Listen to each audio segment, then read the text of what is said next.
Hello and welcome Iqbal इंशाल्लाह services. मैं हूं मोहम्मद इकबाल खान। आज का जो हमारा लीगल लेक्चर है वो है how to file objection in execution.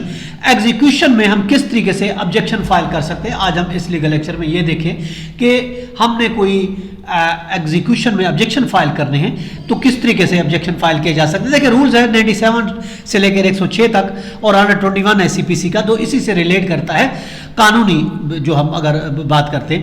अब ऑब्जेक्शन हम जो फाइल करते हैं जो कौन से ऑब्जेक्शन होते हैं। अब एतराज़ात ऑब्जेक्शन की अगर हम बात करते हैं उसकी अगर हम किस्म की बात करते हैं, देखिए एग्जीक्यूशन नॉट मेंटेनेबल कौन से ऑब्जेक्शन है जिसको हम वो रेज कर सकते हैं। पहला देखिए ऑब्जेक्शन ये है कि एग्जीक्यूशन मेंटेनेबल नहीं है।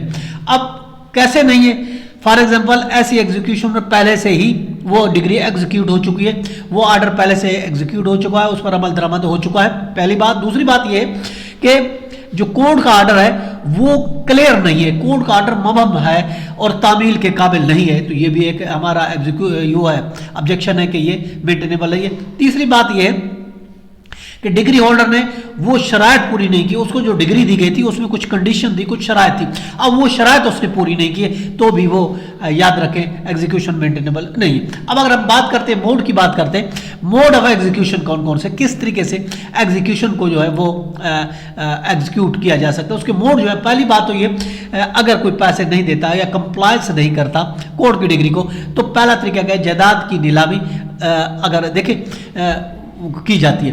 अब हम ऑब्जेक्शन फाइल कर रहे हैं, ऑब्जेक्शन उसमें ये होगा कि जायदाद की जो नीलामी है वो गलत तरीके से उसको नीलाम किया जा रहा है, ये हमारा ऑब्जेक्शन होगा। अगर तरीका सही नहीं है तो ये ऑब्जेक्शन होगा कि जायदाद की जो है वो गलत तरीके से उसका नीलाम किया जा रहा है। दूसरा होता है कि किसी की सैलरी अटैच करना। अब उसमें ऑब्जेक्शन ये कि कोई सैलरी है या अकाउंट है, वो जो प्रोसीजर अडॉप्ट किया गया है उसको जब्त करने का, तो वो तरीका गलत है, तो इस तरीके पर हम ऑब्जेक्शन कर सकते हैं। जायदाद की नीलामी के तरीके को ऑब्जेक्शन कर सकते हैं। और इसके अलावा तीसरी बात है राइट टाइटल या पोजीशन के हवाले से, अगर जायदाद के आप मालिक हैं तो ठीक है, साफ ज़ाहिर है, और या फिर आपका कब्जा, अब ये भी देखा जाएगा कब्जा आपका है या नहीं है, इन चीज़ों को भी देखा जाएगा। ये भी ऑब्जेक्शन है, जायदाद के मालिक हैं या नहीं है, या आपका कब्जा है या नहीं है, इस हवाले से ये भी एक ऑब्जेक्शन होता है। और इसके अलावा आप हुक्मनामा से मुतासर होने वाले फरीक हैं, इस ऑर्डर से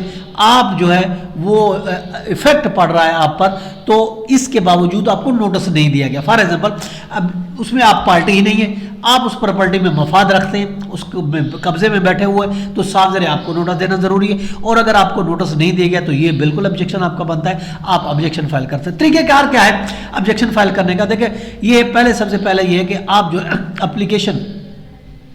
एप्लीकेशन जो है एग्जीक्यूशन की जो फाइल की गई है एग्जीक्यूट होने के लिए, वो आप रिसीव करेंगे और इसके अलावा उसमें आप ऑब्जेक्शन अपने तैयार करेंगे और उसके बाद जो नेसेसरी डॉक्यूमेंट है, जो जरूरत पड़ रही है, आप वो डॉक्यूमेंट भी अटैच करेंगे और उसके बाद कोर्ट में अपेयर होंगे, नोटिस कराएंगे और उसके बाद उसकी हियरिंग करेंगे। ऑब्जेक्शन अगर हम देखें, बात ये है कि जैसे जायदाद नीलाम हो रही है मगर आप उसके मालिक ही नहीं है, तो साफ ज़रा ऑब्जेक्शन बनता है। और डिग्री से पहले वो सेटिस्फाई हो चुकी है, वो एग्जीक्यूट हो चुकी है, वो ऑर्डर पहले से एग्जीक्यूट हो चुका है, तो भी आपका ऑब्जेक्शन बनता है। और इसके अलावा आपको अगर नोटिस नहीं मिला और एग्जीक्यूशन हो रही है तो भी ये एक इंपॉर्टेंट आपका ऑब्जेक्शन है। तो ये इन तरीकों से आप जो किसी भी एग्जीक्यूशन पर अपने ऑब्जेक्शन फाइल कर सकते हैं। ये था हमारा आज का लीगल लेक्चर। कल फिर मिलते हैं, अपना ख्याल रखिएगा। Have a nice day. अल्लाह हाफ़िज़।